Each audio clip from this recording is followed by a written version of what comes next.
say tears for me, tears for me, tears for me. Oh, oh. I never seen anybody do the things you do before. They say tears for me, tears for me, tears for me. Oh, oh.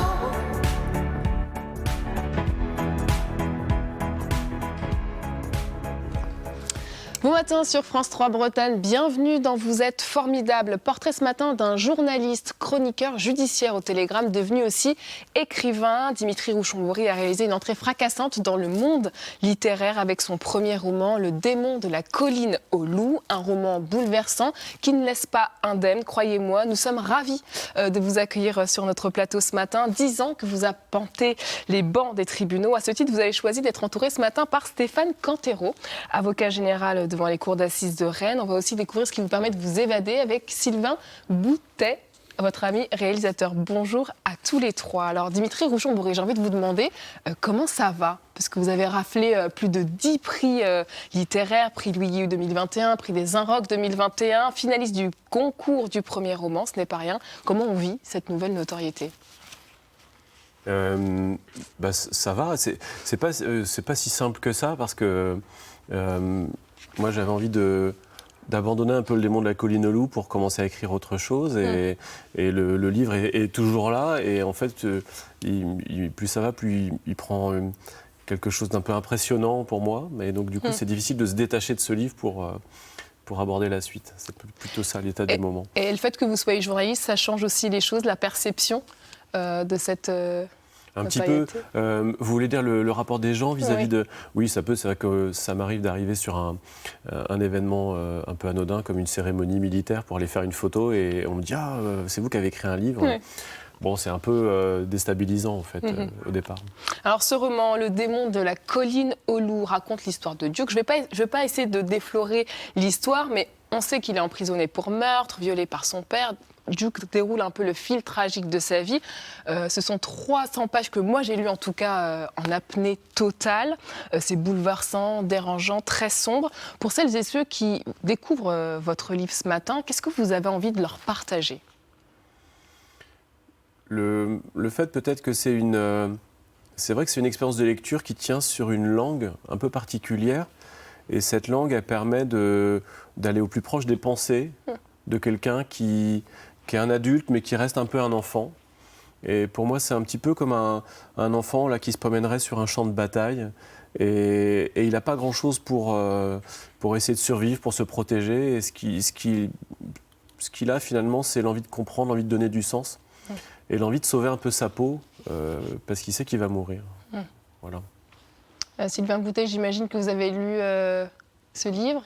Qu'est-ce qu'on ressent quand on referme ce bouquin ? Oh ben moi, j'étais totalement bouleversé, forcément, et heureux. D'ailleurs, j'ai envoyé un petit SMS. Je ne m'attendais pas à ça de Dimitri. Dimitri, c'est quelqu'un de formidable. Mais j'étais sidéré, et j'ai eu besoin de lui dire. Heureux parce que on le présente comme un roman très difficile, par le contexte.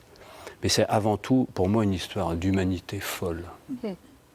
Vous partagez cela aussi, Stéphane Cantero ? Oui, c'est puissant et d'une humanité voilà, la plus forte, ouais, très. Il y a une authenticité dans l'humanité de l'écriture. Du thème abordé, et puis même l'écriture à inventer, c'est vraiment... il arrive à nous faire lire comme ce que écrirait lui-même Duke.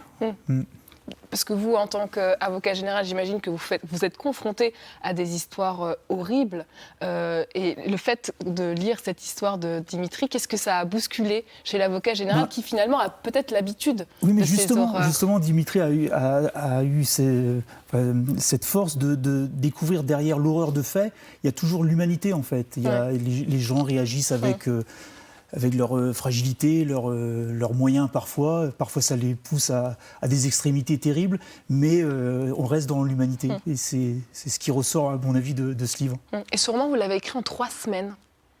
Oui, j'ai écrit l'essentiel en 3 semaines et j'ai les dernières pages un peu en différé. Parce que voilà, c'était compliqué de terminer. Mais je l'ai écrit assez rapidement. Il y a une sorte de fulgurance finalement ? Oui, c'est pas un choix de ma part de l'avoir écrit aussi vite, c'est vraiment parce que quand j'ai commencé à poser les premiers mots, voilà, c'est sorti comme un flux, comme un cri, un peu des tripes. Et moi, j'avais pas d'autre possibilité que celle de suivre un peu à la traîne comme ça, mais j'étais embarqué par le rythme de cette langue en fait. Voilà, donc et je pense qu'il fallait que je l'écrive vite parce qu'il y a une intensité qui aurait été presque insupportable, je pense, sur la durée. On va y revenir dans quelques instants. On va marquer une pause puisque vous avez tenu à mettre à l'honneur ce matin un bandonéoniste, Philippe Olivier. Evan le rencontre ce matin. Et oui, je suis donc avec Philippe à Penvénan, dans votre résidence d'artiste qui s'appelle... Le Loguelou. Voilà, je savais plus comment on le prononçait. On est en plein Trégor. Et Philippe, vous allez nous faire plonger dans votre univers qui est très très riche. On va commencer par parler de votre instrument. Donc, est-ce que vous pouvez nous le présenter? Ça n'a pas l'air d'être très très breton, ça. C'est pas très breton, c'est un bandoneon. On l'aime bien quand même. Ah bah oui. C'est fabriqué en Allemagne. En Allemagne de l'Est, très précisément. Et ça a été... les gens qui jouent le tango s'en sont emparés pour jouer le tango, parce que c'est vraiment l'instrument idéal pour ce type de musique. Ah, on s'imagine déjà une Fante et moi danser sur un tango argentin. Et Ou pas. moi, je l'ai adopté après avoir joué pendant longtemps de l'accordéon diatonique, où je me sentais un peu à l'étroit, notamment en main gauche. Oui, parce que c'est quoi cette différence par rapport à l'accordéon d'Yvette Horner ou alors par rapport à l'accordéon diatonique? Alors, l'accordéon d'Yvette Horner, lui, il a des choses très communes avec ce bandoneon aussi, c'est-à-dire qu'il est unisonore. Si on tire ou si on pousse, on a le même son. L'accordéon diatonique, si on tire ou si on pousse, on a des sons différents. Donc ici, on est dans le domaine de l'instrument unisonore, mais cet instrument, par rapport à l'accordéon de Yvette Horner, il a l'avantage d'avoir une main gauche dans laquelle on peut composer exactement les accords, les gammes que l'on veut. Donc ça vous laisse un champ des possibles très large. Absolument sans limite, puisque je vais pouvoir faire mes accords comme on le ferait sur un piano. C'est un instrument totalement polyphonique et libre dans sa polyphonie. Et très léger. Et l'avantage par rapport à un piano, c'est que ça ne fait que 6 kilos. Alors à votre avis, pourquoi est-ce que Dimitri a tenu à ce que vous soyez dans l'émission aujourd'hui? Qu'est-ce qui relie vos deux arts? Je pense parce que Dimitri déjà est un musicien, a une oreille sur la musique qui est une oreille éclairée. Et je pense que également, tout comme moi, il est un peu touche à tout, c'est-à-dire qu'il s'exprime. Alors il a cette chance immense de savoir parfaitement écrire, ça c'est une chance, mais également il utilise la photographie et la musique comme médium d'expression. Et peut-être que là où on trouve un point commun dans la profondeur de nos écritures, c'est que moi, quand j'utilise le bandoneon, je fais beaucoup de musique répétitive et des musiques qui sont presque immanentes. Je ne sais pas si je peux utiliser ce mot-là, mais il y a des choses qui sont de l'ordre de l'involontaire. C'est-à-dire que ce qui sort de ma musique, c'est tout plein de choses dont je suis fait et qui ne sont pas des modèles préconçus de l'écriture musicale. Et donc, à la fois, c'est une musique minimaliste et c'est une musique répétitive. Et c'est une musique qui peut m'amener moi-même dans des endroits auxquels je n'avais pas pensé. Alors, et j'ai l'impression que c'est un point commun avec notamment le démon, le livre de Dimitri. Je suis à peu près sûr que Dimitri a été... On va parler de votre surpris. musique rapidement, parce que c'est déjà bientôt la fin de la première intervention. Ça passe vite, vous avez prévenu. Vous avez... Ah bah c'est déjà fini, me dit-on. Donc vous avez des albums avec de la chouette musique qu'on vous fera écouter tout à l'heure. Et surtout, tout un dispositif, je suis obligé, je prends quelques secondes, sur cet écran qui nous permet de faire du son électroniquement avec des pédales, une caméra infrarouge, tout ça. On vous en parle tout à l'heure. Revenez vite. Ça marche, Evan, à tout à l'heure. Alors, autant devenir journaliste a été inattendu pour vous, mais vous avez toujours voulu faire de la musique. Oui. En fait, alors, je ne sais pas si j'ai voulu faire de la musique. C'est peut-être une bizarrerie un peu chez moi, c'est que je ne sais pas trop ce que je veux faire, mais les choses se font et elles s'installent. Oui, moi, j'étais persuadé que j'arriverais peut-être à faire quelque chose un jour avec la musique avant d'en faire avec les mots. Donc, comme quoi, ça ne sert à rien de trop prévoir. La musique, c'est important, ouais. C'est quelque chose qui me permet je pense, de m'abstraire du réel. Et à mon avis, c'est pour mieux y revenir sans doute, mais ouais, c'est très important aussi. Et justement, quel musicien êtes-vous aujourd'hui ? Bon, très amateur, hein, mais j'aime bien composer des mélodies surtout.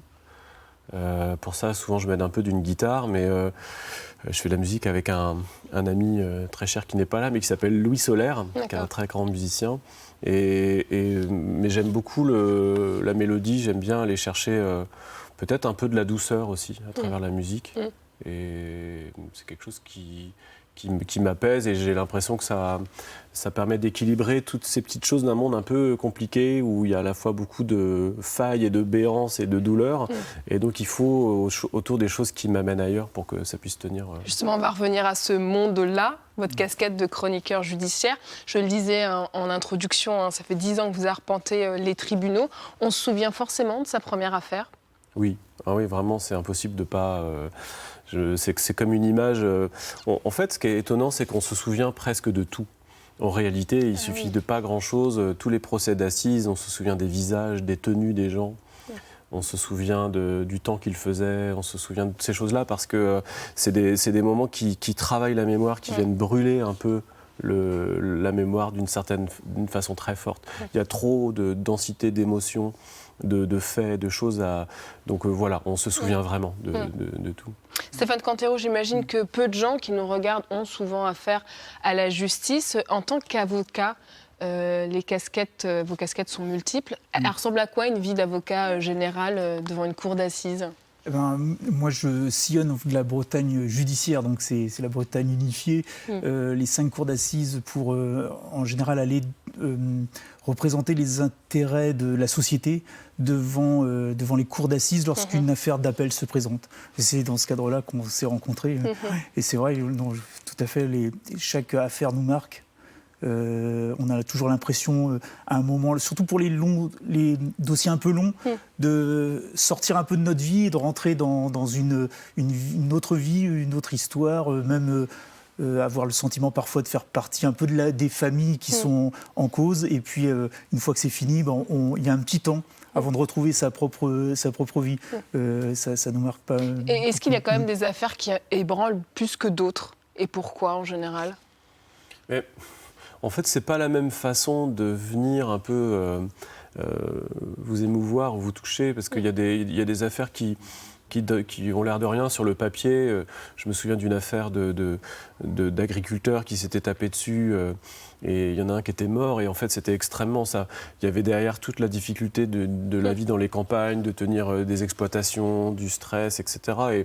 Et cette histoire qui, sur le papier, était pas forcément dans l'émotion la plus forte, finalement elle était très émouvante parce que ça disait quelque chose de ce qu'est la réalité de toute une partie de la population. Après, il y a forcément des... moi, je me souviens d'un procès pour un infanticide qui était extrêmement dur, parce que voilà, là, ça touche un peu aussi à des choses dans lesquelles on se projette, parce qu'il y a des enfants, mais je ne crois pas qu'il y ait eu des... À chaque fois, on repart de zéro, en fait. Et le fait de se retrouver régulièrement entre acteurs judiciaires et journalistes, on finit par tisser des liens. C'est comme ça que s'est créée votre relation Stéphane Cantero ? Oui, on s'est rencontrés à la cour d'assises des Côtes-d'Armor, à Saint-Brieuc. On a beaucoup échangé au début, et puis c'est comme ça qu'on s'est trouvé des affinités, notamment autour de la musique. Et je préciserai que ce que fait Dimitri, c'est c'est pop, mais une pop neuve, très, très intéressante. Et c'est pas un amateur. Alors amateur au sens d'aimer la musique, mais c'est plutôt un non professionnel qu'un amateur dans le sens qualité, parce que c'est vraiment très bien. On va y Très bon revenir ce qu'il fait. dans la deuxième partie de l'émission. Alors, pour avoir couvert certains procès en tant que journaliste, c'est vrai que la charge émotionnelle, elle est toujours très intense. Comment on se protège tout en faisant son travail, finalement, Dimitri Rouchon-Moret, parce que vous le faites quotidiennement, vous, pour le coup ? En fait, je crois finalement, je ne me protège pas. J'ai accepté cette idée-là Au début, je pensais que chaque jour, écrire, ça permettait de... Il y a ça quand même. Écrire, ça permet de structurer un peu, de remettre un peu de rationalité, de synthétiser, de ramasser un peu tout ça. Mais ça suffit pas parce que pour bien écrire, il faut accepter de ramasser. Il faut accepter d'être touché par des choses. Et en fait, on n'a pas envie d'être touché par ces choses-là parce qu'on sait que ça va être douloureux. Mais c'est la seule manière, à mon avis, de capter ce qui est de l'ordre de l'indicible et de pouvoir après le restituer. Et quand on sort d'une journée de travail, on a l'impression que les gens autour de nous, l'environnement, ne vit pas sur la même planète. Oui, il y a Après- peu un décalage. Ouais. Souvent, ma femme me dit, de toute façon, quand tu es aux assises, c'est comme, voilà, je considère que tu es moins là parce qu'il y a une espèce d'absence mentale, oui. Oui. Mais oui, alors d'abord, c'est pas nous qui vivons les drames. Voilà, on n'est ni de la famille des parties civiles des victimes, ni même de la famille aussi de l'auteur, parce que parfois l'auteur lui-même et subit un drame de son propre crime, hein, souvent. Mais donc c'est pas nous qui vivons cela. Donc il y a quand même cette distance-là. Et puis l'émotion, elle est diverse. Il peut y avoir de la colère, il peut y avoir aussi de l'amusement. Parfois, on rit en cour d'assises. Ça arrive que le juré, tout le monde se met à rire sur, je sais pas, l'expression d'un témoin ou voilà. Enfin, donc, on passe par plusieurs phases, mais qui ne sont pas forcément que de l'effondrement avec. Voilà, mais même si, bien sûr, on a toujours une émotion, mais qui peut venir de part et d'autre. Ça peut être parfois de. Je me rappelle une fois avoir été assez touché par la déposition d'un père de l'accusé. Voilà, on sentait toute la souffrance de cet homme. Voilà, elle n'est pas tout le temps que du côté non plus des parties civiles. Et en tant que réalisateur, Sylvain Boutet, on vit aussi ces ascenseurs émotionnels sur des sujets graves, en lien ou non d'ailleurs avec la justice. Je parle de moi, Ouais. j'ai tapé sur le micro, je parle de moi, moi je suis comme toi, c'est-à-dire je ne réfléchis pas, je ne cherche pas à me protéger, je cherche à être là et le plus respectueusement possible, mais être là, et les pieds dans le plat, avec une caméra, donc montrer ce qui est de l'ordre de l'indicible, du privé, de l'intime. Et je suis voyeur par définition, en essayant de ne pas être voyeuriste. Enfin, Sans juger aussi. Oui, sachant qu'inconsciemment je juge, parce que j'aime des gens, il y en a d'autres que j'aime moins. Enfin, je me fais confiance, mais je suis... c'est le précipice, quoi. Je me fais confiance. Mais je sais que quelque part, ça ne me concerne pas. Même si je suis plein d'empathie, on dit de moi que quand je tourne, je disparais, je ne suis pas là, c'est un peu faux. On dit de moi aussi je respecte, pour faire très vite, mais je suis complètement en improvisation. Et je passe au travers. Alors après, pour évacuer tout ça, parce qu'il y a un trop-plein, mais inouï, forcément, c'est que des sensations. Il y a de la technique à laquelle on peut se raccrocher, mais je ne suis pas un grand technicien, donc ça dure 2 minutes. Après, je suis peut-être un peu plus insupportable à la maison, parce qu'effectivement, tu n'as rien compris, tu n'y étais pas, et je suis extrêmement... Il faut que je me vide un peu, quoi. On va essayer de se vider tous ensemble avec une pause musicale. Direction Trévoux, Tréguignec. Rencontre ce matin avec Philippe Olivier, bandonéoniste.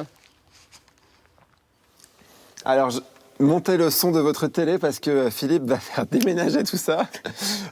Donc, vous avez créé un logiciel, c'est assez unique avec un de vos compères, un logiciel qui permet de décupler un peu les possibilités de votre instrument. Notamment avec tout ce petit système de pédales qu'on peut voir à vos pieds que vous allez nous présenter tout de suite. Eh bien donc, ces pédales qui sont également fabriquées au Loguelou par Maël Bellec, et le logiciel, je l'ai co-conçu avec un ami qui s'appelle Christophe Baratet. Donc ici, j'ai un bouton d'enregistrement, je joue une note.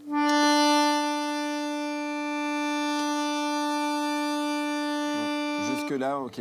Donc là, j'ai bloqué 2 sons, et l'un est joué à l'endroit 2 octaves en dessous, et le premier, il est joué à l'envers, 1 octave en dessous. Et donc là-dessus, c'est le son de mon bandoneon qu'on entend, mais transformé. Je vais pouvoir rejouer.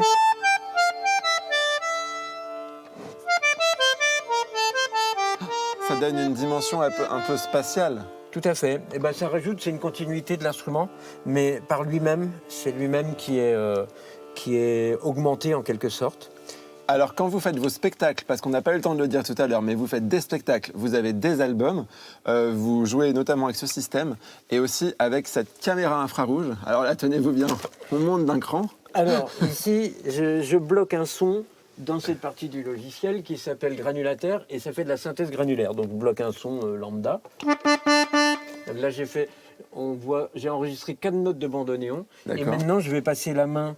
Ah, regarde, ah voilà, on voit bien la caméra infrarouge Et donc- qui détecte votre main. Alors, la caméra infrarouge détecte ma main et transforme les mouvements de ma main en valeurs numériques qui servent à piloter le logiciel. C'est comme si l'ingénieur du son avait plein de boutons, Ouais. mais sauf que là, les plein de boutons, ça peut être la main qui monte, par exemple, ou la main qui avance. Mais attendez, quand vous jouez avec vos deux mains sur votre bandoneon, Eh bien, vous donc, faites ça avec le pied? J'ai une petite technique comme ça.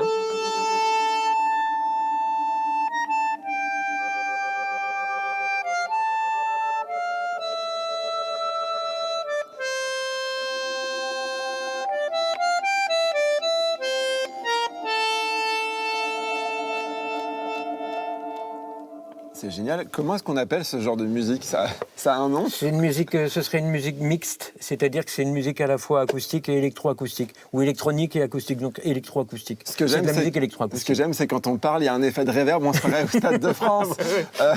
Alors, on peut peut-être montrer vos albums. Oui, tout à fait. Et justement, quand je vous demandais le genre de musique, on les trouve dans quel type de bac, par exemple? Alors celui-ci, par exemple, Ostinato, que j'ai fait avec mon voisin Yannick Jory, qui est au saxophone, eh bien, c'est de la musique électroacoustique, mais à la fois mélodique. On a du saxophone, du bandoneon, et ces effets électroniques qui sont issus de nos propres instruments. Donc, quel genre musique écrite, musique improvisée, musique électroac. Il n'y a pas vraiment de... Il y a pas vraiment de bac dans lesquels ils seront le mieux. On a aussi fait un peu de musique traditionnelle, donc il y a une influence. Ici, c'est Malinky Minky, un disque enregistré dans la zone interdite de Tchernobyl, enregistré in situ avec un petit magnétophone sur batterie. Et c'est une improvisation qui a duré 2h30 que j'ai faite dans la zone interdite. Et j'en ai retiré quelques parcelles. Et notamment, ça, c'est une musique très répétitive, très libre, dans une zone interdite. Voilà, Philippe Olivier, si vous voulez aller voir un peu sur son site, on trouve plein de choses. Et surtout, revenez bien nous voir parce que Philippe n'est pas que musicien, il est aussi photographe. Et des photos qui, à l'image de ce on vient de vous montrer, sont aussi très surprenantes. Donc, on vous en dit plus tout à l'heure. Merci beaucoup, Evan. À tout à l'heure. Passion commune aussi, également, avec Philippe Olivier. Musique, photo. Bah oui, en fait, je pense que quand... c'est des outils un peu, c'est des outils différents pour exprimer des choses qui nous traversent. Et il y a des moments où on ne sait pas comment les faire ressortir. Et parfois, moi j'aime bien la photo parce que la photo c'est le silence un peu. On est un peu caché derrière quelque chose. Et on est dans une position d'entre-deux où on est là sans être là. Et ça fait du bien de disparaître. Voilà. Et de voir, quand on disparaît un peu, nous, on voit des choses différentes. Et vous aussi, Stéphane Cantero, la musique, c'est ce qui vous permet de vous évader? Oui, oui. Enfin, m'évader, je sais pas, mais en tout cas, c'est nécessaire. Oui. Ouais. J'en fais depuis tout le temps. Et Guitariste tous comme les jours. Dimitri Rouchon-Bory? non, moi, ou... les synthés. Rien à voir. Les sampleurs, les machines, les... Voilà. D'accord. Et quelles ont été vos bouffées d'air, Sylvain Boutet, à vous, quand vous sortez d'un film qui remue? Parce que tout à l'heure, vous parliez du fait on plonge, mais quand on se relève, comment on fait? Un sas, je m'arrête souvent au bistrot. D'accord. Pour voir et entendre d'autres gens, Ouais. pas nécessairement pour boire, mais vraiment changer d'univers, ça c'est le sas. Et après, forcément, en permanence, la musique.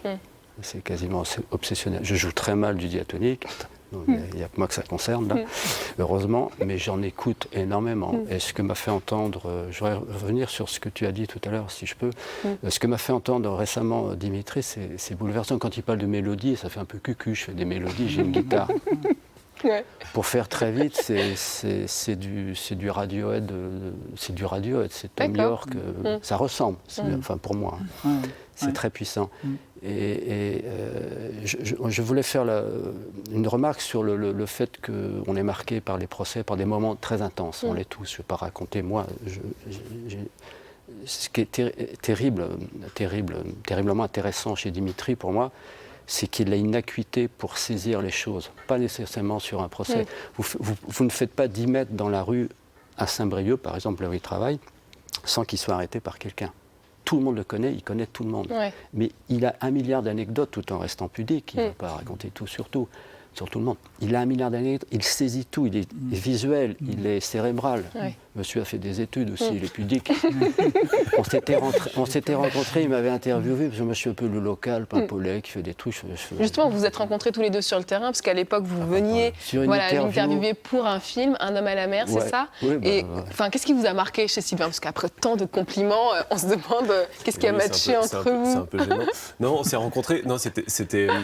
Moi, j'étais jeune journaliste et je rencontre un réalisateur qui fait un documentaire sur c'était Noyade par beau temps, un peu la thématique. On voit quelques images d'ailleurs en ce Et moment c'était même. incroyable. C'était quelqu'un qui était allé rencontrer des gens qui avaient failli mourir dans une mer qui n'était pas déchaînée.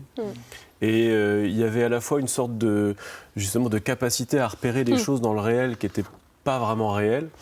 Et on était sur un travail aussi maritime, sur l'élément qui était autour de nous. Donc c'est une façon de rechercher de l'invraisemblable, un peu de l'extraordinaire dans l'ordinaire. Et j'ai trouvé ça absolument fantastique. Et lui, il a cette capacité justement à aller recueillir ce qui est un peu là, et personne ne le voit. Et lui, il le voit. Ce qui vous lie finalement, c'est cette envie aussi de mettre en lumière ces âmes cabossées, ces vies abîmées. Vous diriez? Moi, je suis gêné parce que je n'ai pas le talent d'interlocuteur, mais oui, il y a des recoupements, forcément. Et la question que je me suis posée en écrivant cette émission, pour exercer vos 3 métiers, qui sont quand même différents, l'empathie, quel est votre rapport à l'empathie quand on traite d'une affaire sordide, quand on va dans des milieux qu'on ne côtoie pas et on est... comment vous la cultivez, cette empathie? Quelles sont les limites que vous ne franchissez pas, Stéphane Cantero? Oui, l'empathie, il en faut.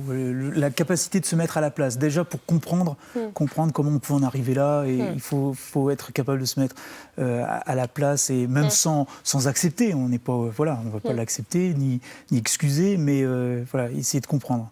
Ouais, après, je ne sais pas comment on fait pour être empathique sans coller complètement. Et je ne sais pas. Mais, Sylvain Poutet, quel est votre rapport à l'empathie? Moi, elle est nécessaire. Je ne peux pas filmer quelqu'un qui ne m'attire pas. Même si ça peut être très, très cru, le résultat est cru, il faut cette humanité, et il faut de l'empathie au départ, quoi. Alors, Dimitri Houchon-Bourré, après avoir rédigé un mémoire en philo sur l'empathie, avec le recul, est-ce que finalement ce mémoire, il prendrait aujourd'hui une autre forme après cette expérience de 10 ans en tant que chroniqueur judiciaire? Oui, je pense que j'aurais pas envie de l'aborder avec les mêmes, on va dire, ressorts de techniques philosophiques, etc. Mais c'est vrai que c'est intéressant, ça. Moi, j'ai l'impression que c'est un outil que je maîtrise pas du tout, l'empathie, parce que moi, j'ai une sorte de petit mantra un peu maintenant avant les procès. Avant que ça commence, je me dis, mais voilà, c'est pas mon histoire. Ouais. Et en même temps, c'est important parce que ça me permet peut-être de me mettre en perspective. Mais une fois que c'est parti, effectivement, moi, je plonge complètement. J'arrive pas à m'empêcher d'aller très loin dans l'empathie. Et c'est pour ça que j'ai eu besoin d'écrire de la fiction. Parce que ça me permettait de rediriger cette capacité d'aller jusque dans la souffrance des gens très loin, en fait. Et d'ailleurs, je ne sais même pas si c'est la leur, en fait. C'était plutôt la mienne. Et donc, du coup, la fiction, ça me permettait de pousser un tout petit peu ailleurs et de pouvoir l'emmener vers quelque chose d'un peu plus sensé. Enfin, peut-être, je ne sais pas. Et vous le disiez tout à l'heure, un autre pilier dans votre vie qui vous permet de vous évader, c'est la photo. Vous signez toutes les photos de vos articles, déjà? Oui, ça j'aime bien, c'est important. J'ai l'impression que ça... Je pense que Sylvain, il comprend ça. C'est le moment où l'image manifeste le fait qu'il y a eu une rencontre. Et où nous, on s'efface complètement. Et ça permet de faire ressortir l'autre, en fait. Et nous, on a choisi dans votre portfolio une autre photo, ce ciel de nuit. Il n'est pas de question de quelqu'un, d'une personne. Qu'est-ce qu'elle raconte, cette photo? Où est-ce que vous l'avez prise? Alors c'est dans un petit coin des Cévennes. Alors les Cévennes, c'est magnifique parce que c'est une réserve de ciel étoilé. Moi j'adorais déjà cette idée de réserve de ciel étoilé. Et ils ont travaillé sur la luminosité, donc l'absence de lumière, donc il y a des gens du monde entier qui viennent voir le ciel depuis les Cévennes. Et ça raconte Bah, c'est un étonnement d'enfant sur le fait qu'on n'est quand même vraiment pas grand-chose quand on regarde un ciel comme ça. On clair. se sent un peu rien. Et je trouve que c'est l'émerveillement le plus simple et le plus total. Regarder les étoiles, c'est quand même... voilà, ça met tout le monde d'accord souvent. Alors, en parlant de photos, voici quelqu'un qui a tenu à vous adresser un message assez original. On va le voir en version accélérée dans quelques secondes. On le voit, donc c'est un petit message d'une photographe qui vous apprécie, Isabelle Vaillant. Un message codé que vous seul pouvez comprendre. Il est question de mi fois milieu, mi GH, mi l'autre V fois 22. Racontez-nous ce qui se cache derrière ce message codé. Je ne sais pas du tout. Vous ne savez pas du tout? Non, il va falloir que je me pose pour... alors, ouais. En fait, je pense qu'elle a voulu parler de projets que vous avez Exactement. ensemble. Oui, on s'est dit que Isabelle Vaillant, c'est une photographe qui est vraiment extraordinaire parce qu'elle a une manière de capter les gens et aussi d'aller explorer les failles sur le fil, toujours avec une profondeur et elle aussi de s'impliquer physiquement, personnellement dans le travail photo. C'est très impressionnant de l'avoir fonctionné comme photographe. Et elle ressort des images, elle travaille sur le corps, même sur la laideur. Elle a une manière de rendre belles des choses qui ne le sont pas du tout. Et voilà, donc c'est une personnalité très forte. Et on a commencé à travailler justement, on a des projets avec la Maison d'Arrêt sur l'écriture, la photo, et on est en train de construire tout ça. Allez, on part retrouver pour la dernière fois Evan, qui est en compagnie d'un artiste que vous affectionnez particulièrement, Philippe Olivier. Alors, Philippe a mis de côté son bandoneon parce qu'il a une autre passion, et bien c'est la photo. Et la photo assez originale et franchement hyper intéressante. Vous allez nous en parler, Philippe. Présentez-nous déjà cette série de photos que vous venez de sortir. Alors, c'est une boîte, Noir. un petit coffret noir dans lequel on a 22 photos. La boîte s'appelle Au bord d'un monde et les photos sont issues du spectacle Au bord d'un monde et de l'exposition photo qui s'appelle Corfolium. C'est un spectacle que vous êtes actuellement en train de jouer. D'ailleurs, on a quelques images. Alors, ces photos, elles sont faites, c'est du nu avec de la projection vidéo. Exactement. C'est-à-dire que c'est pour ça que l'exposition s'appelle Corfolium. C'est l'abréviation de Corf, le mot breton pour dire corps, et folium, la feuille en latin. Et donc c'est une rencontre entre soit des dessins de Noël Desfontaines, ma collègue plasticienne et danseuse, et son propre corps, ou bien des projections de feuilles et de choses organiques, d'éléments organiques sur son propre corps. Et donc dans le spectacle, vous alliez vos deux arts. Alors j'aimerais que vous nous montriez, que vous nous présentiez plutôt, comment vous réalisez ce genre de photos. C'est assez dingue. Philippe nous a préparé un petit avant-après. Je vous laisse le commenter. Ouais. Alors ici, j'ai pris une feuille de laurier trouvée dans un champ. Et Ok, donc, que vous avez pris en photo. Que j'ai posé sur un banc de titre. J'ai fait une photo sur un fond blanc. Et ensuite, je l'ai travaillé. Alors là, je ne vais pas montrer tout le processus, mais une fois travaillé, ça devient ça. C'est-à-dire, je relève les couleurs, je relève le rouge, j'enlève tout ce qui est blanc autour et qui ne m'intéresse pas. Et je garde vraiment que ce qui est vraiment la substance, la feuille organique dans toute sa beauté. D'accord.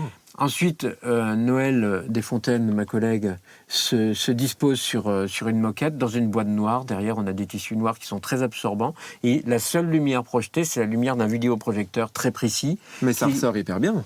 Ça ressort hyper bien parce que le projecteur, il est puissant et précis. Et donc, on le dispose assez près de Noël et on projette la feuille, la fleur ou l'élément organique, on le projette sur son corps. Et ensuite, on va refaire le même travail de développement, c'est-à-dire qu'on va effacer tout ce qui ne nous intéresse pas, tout ce qui est autour, qui est grisâtre, ou les petits défauts de la moquette, aussi des défauts de couleur qui peuvent être amenés par le vidéoprojecteur. Et le résultat, ça va donner ça. C'est-à-dire qu'on va avoir une peau qui est uniforme, avec quand même de la profondeur, du grain, et on va avoir la feuille qui ressort, tout ça dans un écran noir. Et évidemment, c'est un art qui est complémentaire avec la musique parce qu'ils utilisent aussi le numérique comme vous nous l'avez montré tout à l'heure. C'est toujours, je n'utilise jamais de synthétiseur, j'utilise toujours des sons organiques que je transforme avec des outils que je fabrique. Alors ici, je ne fabrique pas les outils pour l'image, puisqu'ils existent déjà, les outils, mais j'utilise des outils de conversion. Et donc, on part d'un élément organique et aussi d'un élément humain, puisque je travaille avec une plasticienne qui est également modèle. Et donc, au final, c'est numérique, mais c'est de l'humanité. Et c'est ça qu'on aime dans ce que vous faites, Philippe Olivier. C'est déjà fini. Vous nous faites un dernier petit air de bandoneon avant qu'on se quitte. J'essaie de négocier avec Philippe pour qu'il recompose notre générique. Petite proposition. Allez. Bonne journée.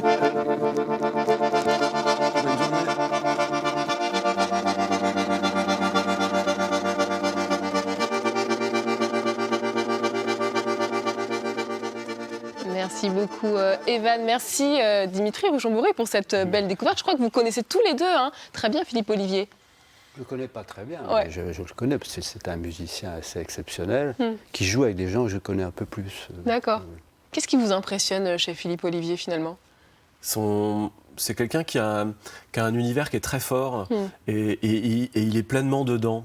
Et je trouve ça fascinant parce qu'il continue à explorer, à avancer et il dégage une puissance pas seulement de travail, mais voilà, il va chercher loin et il n'y a pas c'est pas une question de concession, mais on sent qu'il est...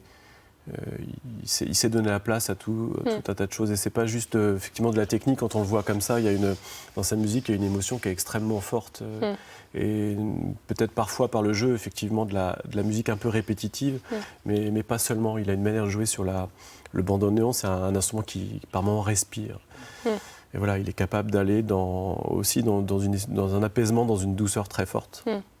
On va revenir à votre actualité littéraire. Votre deuxième roman, La Ritournelle, est paru aux éditions Le Tripode. Alors, vous l'aviez écrit en 2018, vous l'avez repensé, réécrit.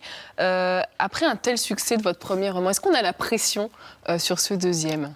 Oui, c'est difficile. Ouais. Le Ritournelle, effectivement, c'est un peu particulier parce que c'est la réécriture d'un texte qui existe déjà. Donc c'est quelque chose même d'encore plus compliqué parce que c'est déjà une vieille écriture pour moi. Donc c'était compliqué de reprendre, c'est presque comme une langue que je parle plus. D'accord. Mais après Le Démon de la colline aux loups, c'est compliqué de savoir comment écrire maintenant. Et en même temps, vous auriez pu le laisser de côté et repartir sur un nouveau roman, mais vous avez quand même tenu à l'éditer. Oui, parce qu'il y a, dans cette histoire, il y a des points communs, il y a des parallèles avec Le Démon de la colline aux loups qui en font presque un peu une sorte de préhistoire et aussi de pendant. C'est-à-dire que le Démon de la colline aux loups, on est dans une empathie justement, on est dans un jeu. Ritournelle, c'est la description déjà d'un procès, donc c'était intéressant, et en même temps c'est justement un texte sans empathie. Qui montre pour moi un peu l'expérience de ce que c'est que la cour d'assises, où on va traverser de l'horreur et on n'aura jamais d'explication. Et Stéphane Cantero, j'imagine que vous l'avez lu. Oui. C'est quoi finalement la différence entre ce deuxième roman, La Ritournelle, et le premier ? Alors Ritournelle est peut-être plus noir. Ouais, presque plus noir. Oui. Wow. Plus et d'un réalisme total. Et qui explique bien une certaine forme de criminalité qu'on peut nous voir assez souvent en cour d'assises. C'est des faits de violence en réunion et entraîner la mort sans intention de la donner, ou qui se terminent parfois par un meurtre, mais vraiment avec une folie qui s'installe, une folie de violence d'un coup. Ouais. Sylvain Boutet, Dimitri Rouchon-Bourré, il a une belle carrière littéraire qui s'annonce pour lui. Qu'est-ce que vous... Vous n'êtes pas devin, j'imagine. Bah non, mais là, il attaque très fort. Ouais. Mais il a la capacité, puis il est pluridisciplinaire, il a une sensibilité. C'est vrai, enfin, je ne suis pas en train de faire un éloge. Il est très doué parce qu'il est à l'écoute, il capte, il est dans les étoiles. Et pour les lecteurs bretons du Télégramme qui nous regardent peut-être, est-ce qu'ils vont toujours pouvoir continuer à vous lire dans ce journal emblématique? Continuer à écrire des chroniques judiciaires, Ouais. voilà, sur des petites affaires. J'aime beaucoup aller dans les audiences qu'on appelle le tribunal de police, donc jusqu'aux assises, pour justement continuer à raconter un peu ce quotidien. C'est un peu la vie des gens quand même. Alors aux assises, c'est la vie qui bascule, mais parfois, à travers des audiences où il n'y a pas de drame, il n'y a pas de choses graves, c'est quand même la vie des gens et c'est une manière de la raconter. Donc ça, c'est quelque chose auquel je tiens. Donc on n'avait pas encore totalement tourné le dos au journalisme. Non, c'est quelque chose qui est important. Ouais, c'est pas uniquement parce que ça permet de trouver de la matière pour de l'écriture de fiction, c'est juste parce que c'est une position que j'aime occuper aussi. Merci beaucoup Dimitri Rouchon-Bory d'avoir accepté notre invitation. Alors vos 2 romans, Le démon de la colline aux loups et Ritournelle, sont disponibles aux éditions Le Tripode. Sylvain Boutet, j'ai pas eu le temps de diffuser l'extrait de votre documentaire, mais on peut vous voir à l'affiche dans le cadre du mois du film documentaire en Bretagne. Votre film s'appelle Retour à domicile, c'est ça? Merci beaucoup Stéphane Cantero d'avoir été avec nous. Merci pour ce beau moment ce matin sur notre plateau de France 3 Bretagne. Merci à vous qui nous regardez aussi. Bonne journée. Petite photo, on fait une petite photo en chaque fin d'émission avec nos invités formidables. Comment? Never seen anybody do the things you do before. They say, dance for me, dance for me, dance for me. Alors, il sera pas aussi bien que votre autoportrait, je vous préviens.